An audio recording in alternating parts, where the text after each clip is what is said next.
Por isso eu queria que você abrisse aí a Bíblia em Gênesis 22, verso 7, aonde iremos ver esta pergunta. Gênesis 22, verso 7. Diz assim a palavra de Deus: quando Isaque disse a Abraão, seu pai: meu pai, respondeu Abraão: eis-me aqui, meu filho. Perguntou-lhe Isaque, olha aí a pergunta que eu estou falando. Perguntou Isaque para Abraão: eis aqui o fogo, eis aqui a lenha, mas aonde está o cordeiro para o holocausto? Esta é a pergunta que eu quero aqui trabalhar com vocês. Onde está o cordeiro? Onde está o cordeiro? Esta pergunta ecoa desde antes da fundação do mundo. Nós vamos ver isto. Você é uma mensagem para você estudar. Depois você pega o PDF, pega essa mensagem por escrito e estude ela. Porque é algo que tem que estar muito claro no nosso coração. Aonde está o cordeiro? Aí respondeu Abraão: Deus proverá para si, meu filho, o cordeiro para o holocausto. E seguiam ambos juntos. Amém, irmãos? Fala assim comigo: Deus proverá para si o cordeiro. O que é Deus proverá? Jeová Jiré. O Deus proverá.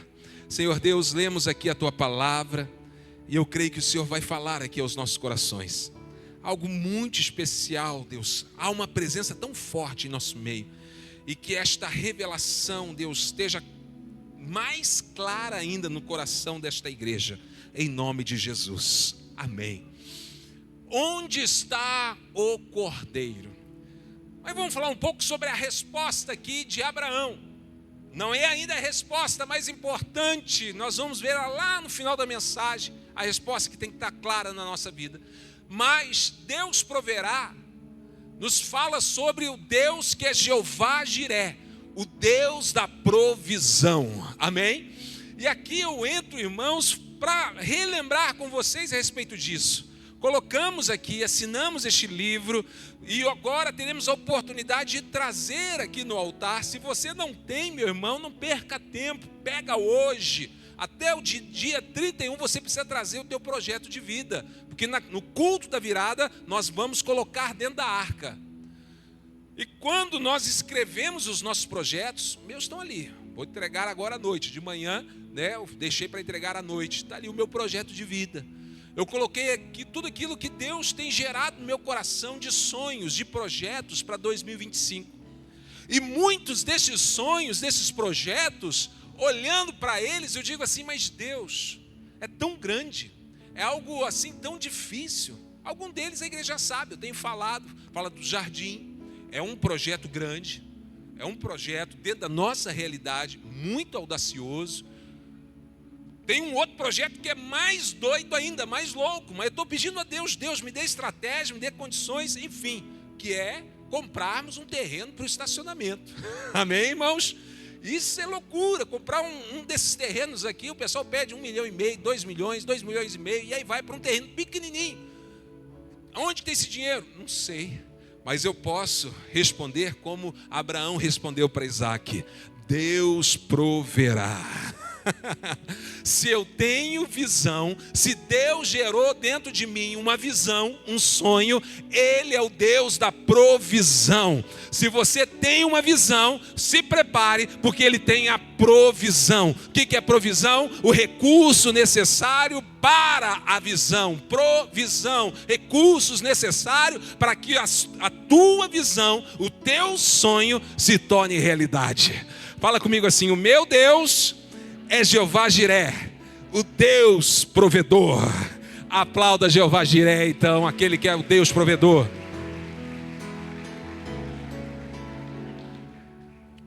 Irmãos, mas vamos voltar para a pergunta. Assim como Isaque, ele estava, sabe aonde? Na jornada do sacrifício, que ele seria o sacrifício. Uma jornada de morte. Ele era o sacrifício, ele seria o cordeiro. Ele que estava sendo levado para ser sacrificado.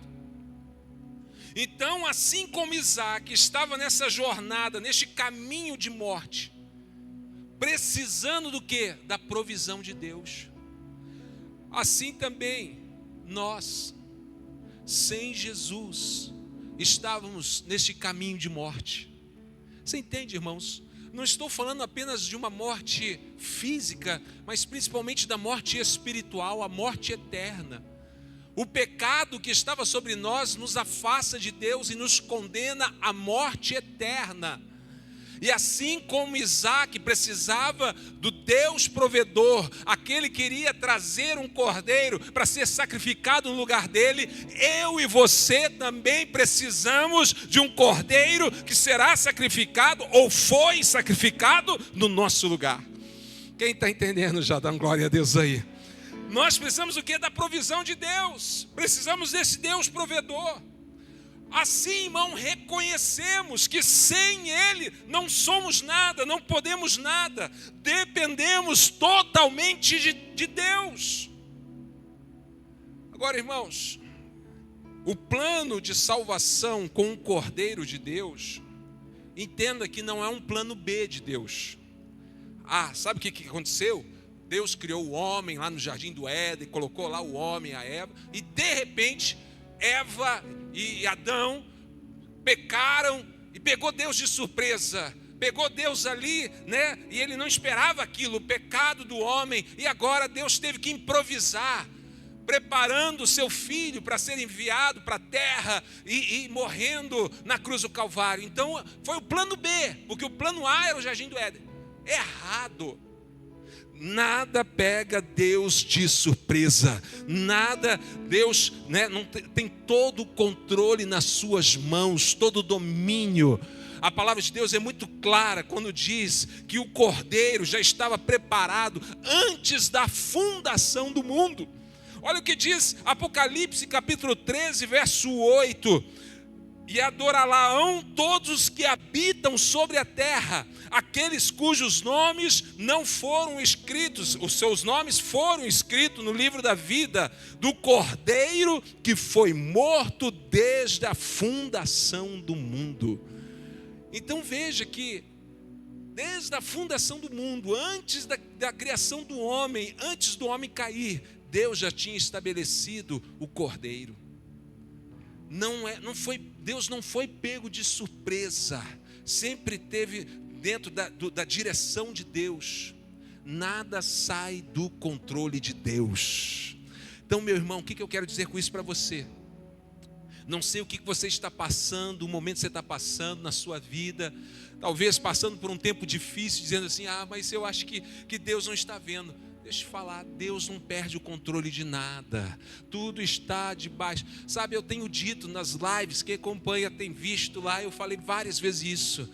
Muitas coisas não fazem parte da vontade de Deus, mas todas as coisas cooperam para a vontade dEle. Vou repetir, algumas coisas não fazem parte, né, da vontade de Deus.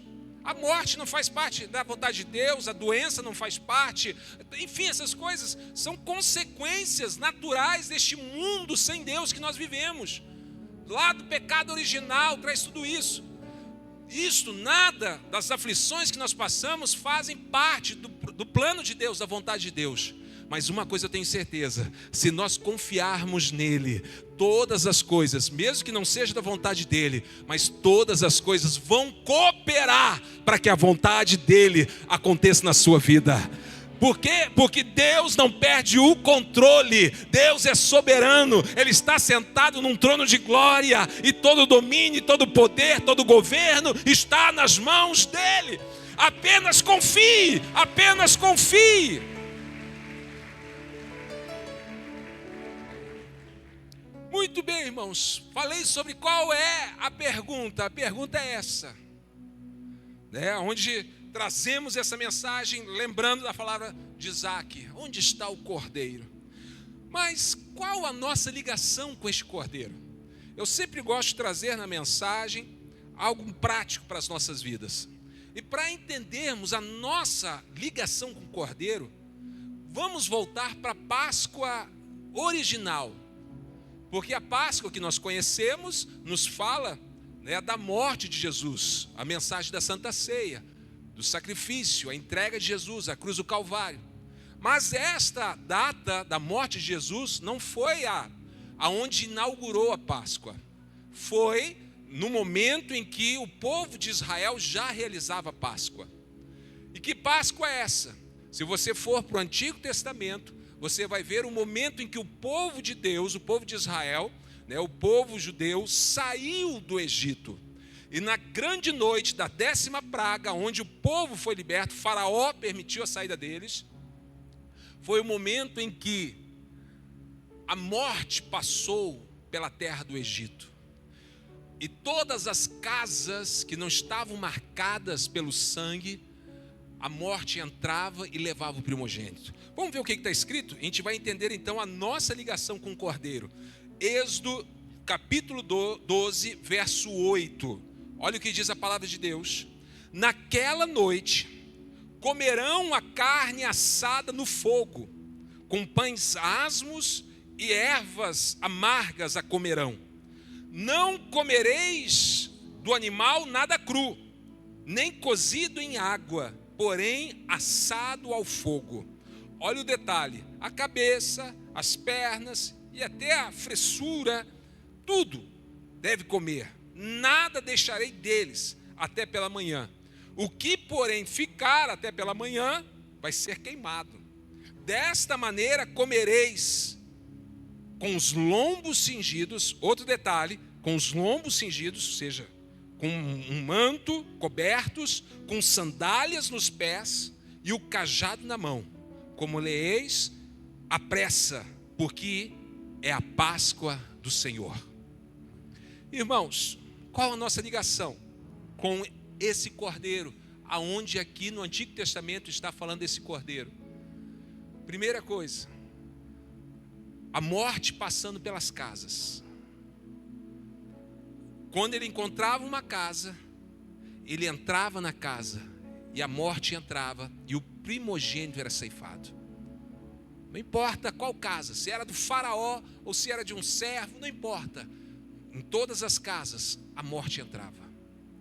Só que o povo de Deus que ouviu esse direcionamento, você continuando o texto, você vai entender isto, você vai ver isto, que sacrificou o cordeiro, que comeu do cordeiro e pegou o sangue do cordeiro e colocou nas portas da casa. Quando a morte passava, não tinha sangue, entrava e a morte levava o primogênito.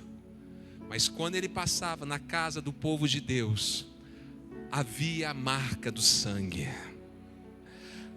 Aí a morte dizia: aqui não tenho nada para fazer, porque alguém já morreu por ele. Alguém já morreu por ele.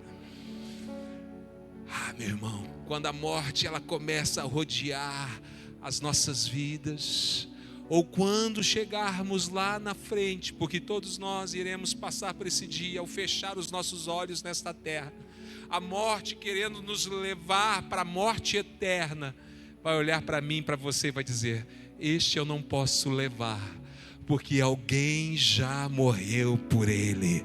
Sobre a vida dele há uma marca de sangue do Cordeiro Santo de Israel. Esta é a mensagem da Santa Ceia. Então, irmãos, a primeira ligação que nós temos com este cordeiro nos fala sobre substituição. O cordeiro substituiu a mim e a você. Assim como essa voz ecoa por toda a Bíblia, seja aqui na Páscoa no Egito, seja Isaac subindo aquele monte. Olha a fé de Abraão: olha, nós subiremos, mas nós, ele fala para os servos, nós voltaremos. A fé dele era firme e forte, de que Deus era Jeová Jiré, Deus irá prover. E ele falou ali para o seu filho: Deus proverá para si o cordeiro. Isaac era o cordeiro, ele estava numa jornada de morte, ele estava sendo levado para ser sacrificado, assim como nós, assim como o povo de Deus que estava ali no Egito também.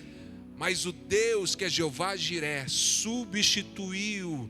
Nós queríamos morrer por um outro, por um outro ser, por um cordeiro, e no caso aqui, o Senhor Jesus, Ele entregou a sua vida na cruz do Calvário, por mim e por você. Primeira ligação que nós temos com o cordeiro é a substituição. Jesus morreu na cruz por nós. Agora, eu te chamei a atenção aqui de um detalhe nesse texto, que deveria comer todas as partes do cordeiro. Primeiro, o sangue estava na porta. Agora, a carne do cordeiro deveria ser comido, estar dentro deles. O sangue na porta, mas a carne dentro deles. O sangue de Jesus é sobre nós, mas o próprio Senhor Jesus está dentro de nós, na forma do Espírito Santo. Dentro de nós é o que nós vamos fazer, nós vamos comer do pão. Nós vamos comer do pão, fazendo um com Ele. Irmãos, o sangue perdoa os pecados cometidos. E o Cordeiro está em nós, para nos dar condições, para que possamos viver uma vida em santidade, uma vida com Ele. Sabe, eu sempre falo sobre algo que é muito importante, que a graça de Deus é uma graça completa. Infelizmente, em muitos lugares se tem falado de uma graça que é uma graça diluída, uma graça que não é completa, enfraquecida, apenas pela metade. Por quê? Porque a graça que muitas vezes é pregado fala sobre algo que não merecemos. Graça é isso, que é a obra da cruz do Calvário, mas fala sobre o perdão dos pecados. Então, a graça de Deus, através do sangue de Jesus, nos perdoa os pecados que nós cometemos. E isto é maravilhoso. Mas se pararmos aqui, estamos apenas com a metade da graça. Por quê? Porque a outra metade, o mesmo poder que existe no sangue de Jesus, poder que existe na graça de Deus, que apaga o nosso passado, também nos dá a oportunidade de escrever um futuro segundo a vontade dEle. Irmãos, eu vou repetir isso. A mesma graça é o poder de Deus que apaga o passado, é o poder também para escrever um novo futuro. Graça limitada pela metade e apenas para o passado. Mas Deus não quer apenas apagar o teu passado, Ele quer que você viva uma novidade de vida, uma nova história. Vai e não peque mais, senão a gente vai ficar sempre, peca e pede perdão, peca e pede perdão, peca e pede perdão, e nunca vive uma vida nova. Mas o sangue de Jesus, a graça do Senhor, tem poder para apagar o teu passado, mas também te dá condições para você escrever um futuro, segundo o propósito dEle e a vontade dEle. Amém, irmãos? Mas vamos ainda para o detalhe que eu quero chegar lá. Comer o cordeiro inteiro. A igreja atual sofre uma terrível tentação, que é comer apenas a parte que gosta do cordeiro. Eu brinquei aqui no culto da manhã, né? Eu sou um pouco enjoado com esse negócio de comida, assim, né? Por exemplo, frango. Eu gosto de peito de frango. Peito de frango para mim é bom demais. Tem gente que não gosta, que acha que é seco, né? Se me der uma coxa, até como, não tem problema. Comemos também, né? Mas o peito é maravilhoso. Se eu tiver ali as partes, eu prefiro o peito. Não me vem com pé de galinha não, que não desce não. Esse aí nem... Esse não vai. Mas, sabe, essa questão de querer selecionar, escolher que parte comer, é um mal que a igreja às vezes quer cometer referente quando Ele nos chama a comer o cordeiro, a receber Jesus e os seus ensinamentos. Quer separar, isso aqui eu gosto, esta palavra de Deus aqui é maravilhosa, essa aqui eu tomo posse. Mas esta palavra aqui é muito dura, essa palavra aqui eu não concordo, essa palavra aqui eu acho que não é para mim não, essa palavra aqui. Começa a escolher qual parte do cordeiro quer comer. E a palavra é muito clara, que o cordeiro teria que ser inteiro, até as fissuras, né? ou seja, até as partes assim mais indesejáveis teriam que ser consumidas. Por quê? Porque não tem como ser seletivo, não tem como, querer apenas uma parte, falando a respeito de Jesus, falando a respeito da palavra de Deus, não tem como a gente escolher partes. Isso aqui eu quero, isso aqui eu aceito, mas isso aqui eu não aceito, isso aqui eu não concordo. Com Jesus é tudo ou nada. Com Jesus é tudo ou nada. Ou você segue a palavra de Deus na sua totalidade, ou você está falhando com a palavra. Então nós somos uma igreja bíblica, nós amamos a palavra e seguimos a palavra. Nós não temos aqui esse negócio que tem que atualizar a Bíblia, que a Bíblia precisa, entender que era em tempos diferentes, cultura diferente, hoje as coisas são diferentes, então hoje pode ser aceita certas condutas, porque Deus é maravilhoso, que Deus é amor, então se é amor Ele aceita tudo. Ei, Deus é amor, por isso Ele entregou o seu Filho, mas isso não significa que Ele aceita tudo de qualquer jeito. Pelo contrário, o preço que foi pago foi tão alto que nós precisamos valorizar e receber por completo. Sem Jesus, irmãos, não somos nada. Precisamos de tudo. Ao comermos deste pão, daqui a pouco vamos comer, do corpo de Cristo. Não tem como querer separar. Porque essa questão de fragmentar só um pedaço é algo que está constante. Por exemplo, na internet, no Instagram, nos YouTube da vida, você segue lá um influenciador e você gosta daquela pessoa e fala: poxa, como eu gosto dessa pessoa. Deixa eu falar um negócio, você não gosta dessa pessoa, você gosta de um personagem que ele está se apresentando naquele canal. Vai andar com ele 24 horas por dia, você vai descobrir uma pessoa que talvez você não goste tanto. E o pior, às vezes ele está apresentando um personagem, não tem nada a ver com a vida dele. E o lado de cá diz: não, como ele é legal. Aí, por quê? Porque nas redes sociais se apresenta apenas uma parte de quem é a pessoa, ou às vezes até uma parte mentirosa, que nem é ele, é um personagem. Aí as pessoas seguem e acham que aquilo ali é a pessoa. Por quê? Porque é uma sociedade que fragmenta. E esta é a tentação de a gente trazer para dentro da igreja e no nosso relacionamento com Jesus, querer fragmentar só uma parte de Jesus, só uma parte dos ensinamentos dele. Sabe aonde que nasce esse perigo? Quando a pessoa, ela vem na igreja como vocês vieram, glória a Deus, você veio aqui com o coração aberto, você não tinha a mínima noção do que eu iria pregar nesta noite, do que Deus tinha colocado no meu coração. Talvez essa palavra não seja a palavra que você gostaria de ouvir nesta noite, você gostaria de ouvir uma outra palavra, com uma outra pegada, enfim. Mas você está aqui não é para ouvir o que você quer, mas é para ouvir o que você precisa ouvir, o que Deus preparou. Porque se a gente for ouvir apenas o que a gente quer, é se alimentar num self-service, onde você só pega o que você gosta. Você vai lá no self-service, aquele buffet maravilhoso, aí você pega, opa, batata frita, eu gosto. Ah, esse tropeiro é maravilhoso, eu gosto. Ah, essa carne aqui é boa demais, eu gosto. Aí olha, salada, alface, vou pular. Sabe, tem pessoas que querem se alimentar de Deus dessa forma, escolhendo o que quer comer. Uma pessoa que fica comendo só o que gosta, vai ficar doente, vai ter anemia, vai ter fraqueza. Nós precisamos ouvir a voz dos nossos pais. Está aqui a minha mãe, né? A igreja com certeza está com saudade. A pastora Maria Amélia sempre vem na parte da manhã, né? Hoje está aqui com a gente hoje à noite. Com certeza a igreja se alegra com a presença dela. E a mãe fala assim, né? Come tudo, menino.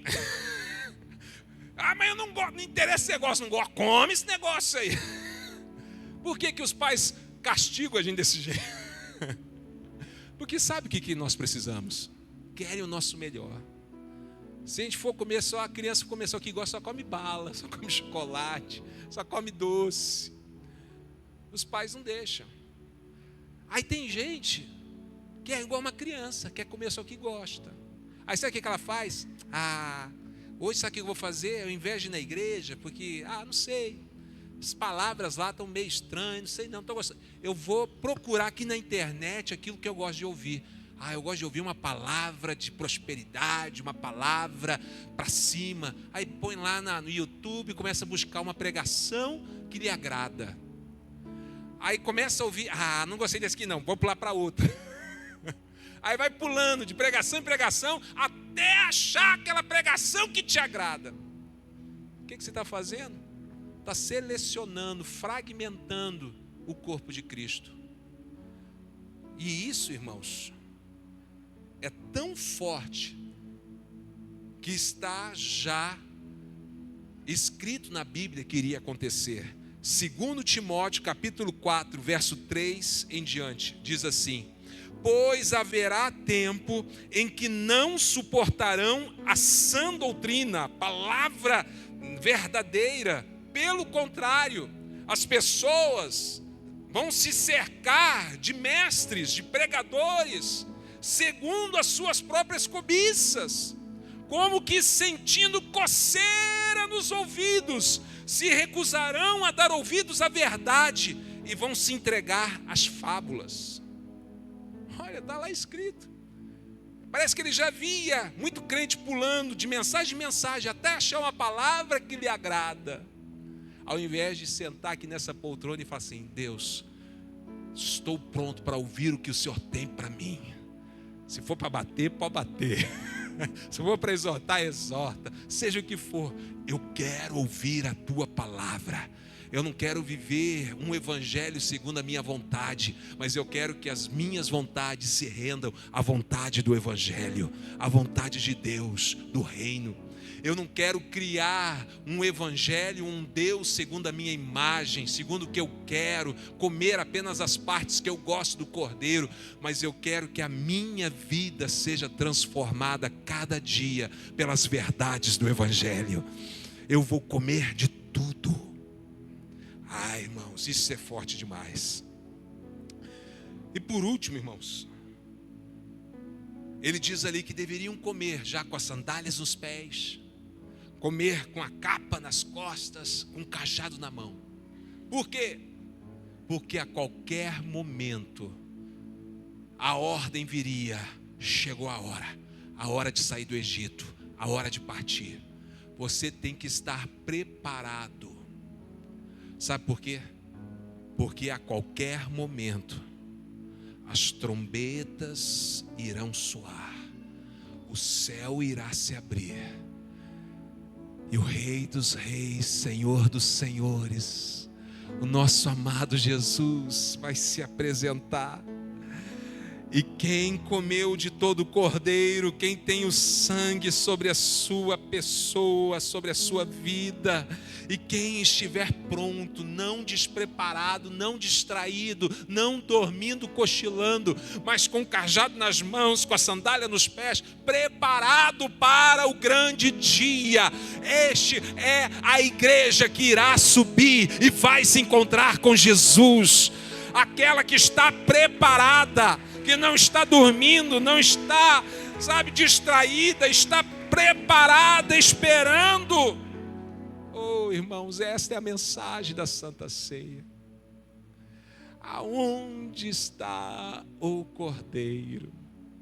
É a pergunta que ecoa desde a fundação do mundo, quando o Cordeiro estava sendo preparado, que ecoa lá após o pecado, quando Deus sacrifica o animal e faz as peles, que ecoa por toda a história, seja em Isaac perguntando para o seu pai Abraão, seja em cada sacrifício que era oferecido no tabernáculo. Aonde está o Cordeiro? Aonde está o Cordeiro? O nosso projeto de vida, que ele cresça. Sabe, irmãos, eu preguei tantas e tantas vezes sobre isso, que ele cresça. Quem declarou esta palavra foi João Batista, a voz do que clama do deserto, essa voz de esperança, esta voz, por isso que nós temos esta árvore no meio do deserto, esse simbolismo, é uma voz de esperança, é a voz, é o nosso projeto de vida, declarando, Senhor, que em cada sonho, que o Senhor seja exaltado, que o Senhor cresça. Mas esta mesma voz que é a voz de esperança, a voz que clama no deserto, ele dá a resposta para essa pergunta. Esta mesma voz que clama no deserto dá a resposta para esta pergunta: aonde está o cordeiro?